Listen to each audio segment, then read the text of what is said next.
Next chapter में आपका biomolecule. सबसे पहले डेफिनेशन देख लेते हैं। सेल के अंदर जितने भी कार्बन कंपाउंड पाए जाते हैं तो उनको अपन बायोमोलिक्यूल्स बोलते हैं। इसका दूसरा नाम मेटाबोलाइट भी होता है, तो वो लिख लेंगे कि all carbon compound present in cell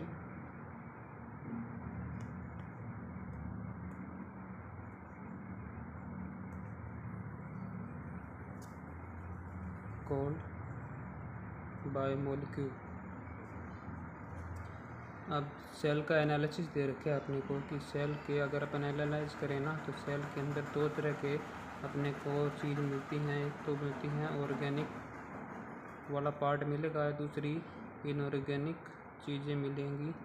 तो ऑर्गेनिक वाला जो पार्ट है उसको तो अपन जाहिर सी बात है बायोमोलिक्यूल्स बोल देंगे। बायोमोलिक्यूल्स यानी कि जितने भी अपने प्रोटीन, कार्बोहाइड्रेट्स, लिपिड्स होते हैं ना, वो सभी ऑर्गेनिक वाले पार्ट में आते हैं। इनऑर्गेनिक वाला जो पार्ट होता है ना उसमें मिनरल्स आते हैं आपके, ठीक है। मिनरल्स यानी कैल्शियम, मैग्नीशियम, फॉस्फेट। ये अब ऑर्गेनिक वाला जो पार्ट होता है ना उसके अंदर भी दो तरह के मिलेंगे आपको, माइक्रो मॉलिक्यूल्स और दूसरा माइक्रो मॉलिक्यूल्स। ये जो इनमें अंतर क्या होता है, जो माइक्रो मॉलिक्यूल होते हैं ना उनका जो वेट होता है, एटॉमिक वेट, वो 800 डाल्टन के से कम होता है, ठीक। और जो मैक्रो मॉलिक्यूल होते हैं ना उनका जो वेट होता है उसकी रेंज होती है 10,000 डाल्टन, ठीक। और अब माइक्रो और माइक्रो को अलग अलग करने की विधि दे रखी है अपने को एनसीईआरटी के अंदर, तो वो देख लेते हैं एक बार कैसे होता है। तो सबसे पहले एक लिविंग थिंग्स का पार्ट ले लिया, लीवर ले लो या पत्ती ले लो, कुछ भी ले लो, ठीक है। उसको ग्राइंड कर लेंगे। ग्राइंड किसकी हेल्प से करेंगे, मोटार और पिस्टल की हेल्प से दे रखे हैं अपने आप, ठीक है। इसकी हेल्प से ग्राइंड कर रहे हैं ना तो इसकी क्या बन जाएगी, स्लरी बन जाएगी, ठीक। उस स्लरी में है ना अब उसको छानना अपने को, स्लरी को किसकी हेल्प से छानेंगे, चीज़ क्लॉथ की हेल्प से छानेंगे, दे रखे है, या फिर कॉटन का क्लॉथ ले लो, इसकी हेल्प से छान लेंगे। तो जो छन गया पार्ट फिल्टर हो गया नीचे, उसमें तो सारे माइक्रोमोलिक्यूल्स आ जाएंगे, और जो ऊपर छलनी के ऊपर है ना पार्ट जो रह गया वो सारे इसमें मैक्रोमोलिक्यूल जितने भी ना सारे इसमें उसी में प्रेजेंट होते हैं। जो नीचे फिल्ट्रेट होके नीचे चला गया उसमें आपको नहीं मिलेगा कोई भी मैक्रोमोलिक्यूल, ओके। और इसमें एक चीज़ और डालते हैं अपन, ट्राइक्लोरो एसिटिक एसिड डालते हैं। ये क्या करता है, ये हेल्प करता है इसको प्रेसिपिटेट होने में, मैक्रोमोलिक्यूल मतलब इजीली सेपरेट आउट हो जाएंगे, उसमें हेल्प करता है, ठीक है। अब जो माइक्रो मॉलिक्यूल है वो छन के नीचे आ गया, इसमें डिजोल्व होके, तो इसलिए इसको बोल दिया अपन ने acid soluble part, acid soluble part या एसिड सोल्यूबल पूल बोला गया इसको अपने आप कंसेप्ट में। और जो मैक्रो वाला पार्ट है ना वो नहीं डिजोल्व नहीं हुआ तभी तो छलनी के ऊपर रह गया, इसलिए इसको एसिड इनसोल्यूबल पूल, ठीक, ओके। अब माइक्रो और मैक्रो का भी मैंने आपको डिफरेंस बता दिया, ये मेथड था इनको सेपरेट आउट करने का, ये भी बता दिया। अब इसमें कुछ और चीज़ें दे रखी हैं वो भी मैं आपको थोड़ा सा बता देता हूँ कि अर्थ में, हाँ अर्थ से पहले एक बार ये बात कर लेते हैं मिनरल्स की। हाँ ऑर्गेनिक में तो माइक्रो और माइक्रो को तो अपने इजीली देख ले कैसे अलग करेंगे, ठीक है। अब इनऑर्गेनिक और ऑर्गेनिक को कैसे अलग करेंगे वो और देख लो थोड़ा। सबसे पहले क्या करेंगे, कोई भी लीवर ले लो, कुछ भी ले लो, लिविंग पार्ट ले लो, उसको ड्राई करो क्योंकि इसके अंदर वाटर पाया जाता है ना, हर लिविंग थिंग्स में वाटर होता है। वाटर क्यों होता है कि मेटाबॉलिक एक्टिविटीज़ में जो वाटर होता है ना वो as a medium important role निभाता है अपना। अब लीवर को ड्राई करेंगे तो फिर उससे जो बचता है उसको ड्राई वेट बोलेंगे, ठीक है।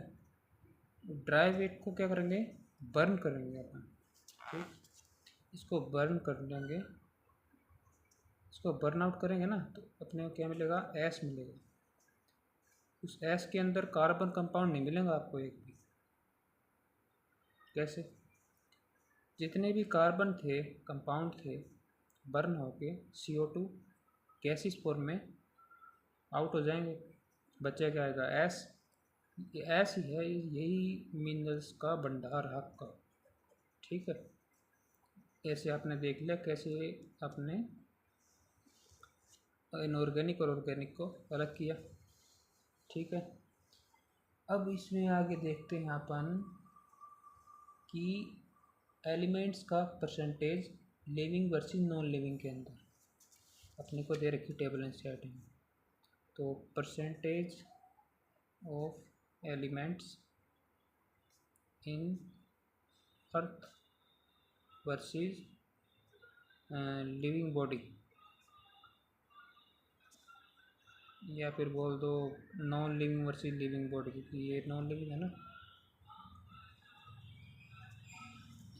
ठीक है, इसमें कुछ कुछ ध्यान रख लेंगे, जैसे अर्थ के अंदर सबसे ज़्यादा पाया जाने वाली एलिमेंट्स कौन सा है, ऑक्सीजन। अर्थ क्रस्ट के अंदर कितना परसेंटेज। ह्यूमन बॉडी के अंदर भी सबसे ज़्यादा पाया जाने वाला एलिमेंट्स है ऑक्सीजन। ये याद रखते हैं कि दोनों में ही सबसे ज़्यादा ऑक्सीजन मिलता है अपने आप को। उसके बाद दूसरे नंबर पर एक चीज़ याद रखनी है, अर्थ क्रस्ट में दूसरे नंबर पर सबसे ज़्यादा मिलता है अपने आप को सिलिकॉन। सिलिकॉन यानी कि सिलिकॉन कहाँ मिलता है, बालू में, मिट्टी में। यही चीज़ इसके अंदर सबसे कम पाई जाती है ह्यूमन बॉडी में, एक बात।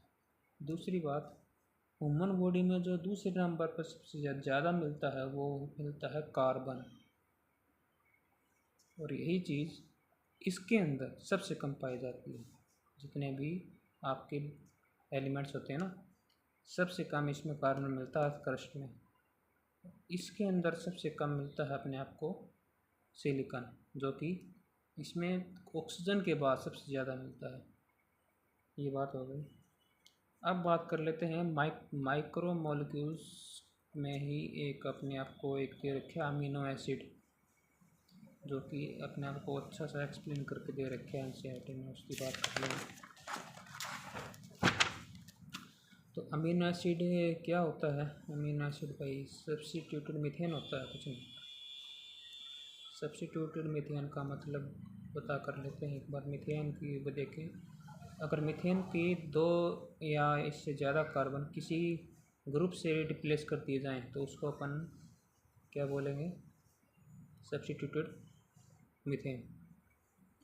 ठीक है, और जिस कार्बन से, ये वाला जो कार्बन ना, इस कार्बन को अपन अल्फा कार्बन बोलते हैं, जिससे कि ये ग्रुप्स अटैच रहते हैं। अब अमीनो एसिड में देख लेते हैं कौन कौन से पार्ट पाए जाते हैं। सबसे पहला मिलेगा कार्बन, एक मिलेगा आपको कार्बोक्सिलिक एसिड, एक मिलेगा आपको अमीनो ग्रुप, और दूसरा मिलेगा आपको ये R फंक्शनल ग्रुप। R की वैल्यू वेरी करेगी अलग अलग अमीनो एसिड में, कितनी भी हो सकती है चेन, तो R की कार्बन चेन कितनी भी लंबी हो सकती है, लेकिन R आपको 20 तरह का मिलेगा, क्योंकि अपने को 20 तरह का ही पढ़ना है, क्योंकि 20 तरह के ही अमीनो एसिड प्रोटीन बनाते हैं, और जो अमीनो एसिड प्रोटीन बनाते हैं वही अपने काम के हैं। इन 20 में से आपको 9 तो मिलेंगे एसेंशियल और 11 मिलेंगे नॉन एसेंशियल। एसेंशियल यानी इसको अपनी बॉडी खुद ही सिंथेसाइज कर लेती है, बाहर से देने की कोई ज़रूरत नहीं है। इन 11 को अपने को बाहर से देना पड़ेगा, बॉडी खुद नहीं बना सकती इनको। ठीक है, तो ये 9 जो हैं ये एसेंशियल हैं, और 11 जो हैं ये नॉन एसेंशियल हैं। ठीक है, एसेंशियल कौन कौन से मिलेंगे, इसको याद करने की ट्रिक है टीवी मील पाथ, इससे याद कर लो इसको। सॉरी, टीवी मील पाथ। सबसे पहले टी से लिख लेते हैं, ट्रिप्टोफैन, वी से वैलिन, एम से methionine, ILL, isoleucine, leucine, lysine. P से क्या बनेगा?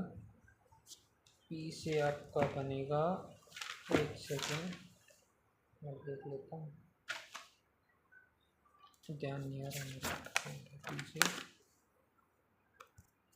पी से आपका है फिनाइललाइन।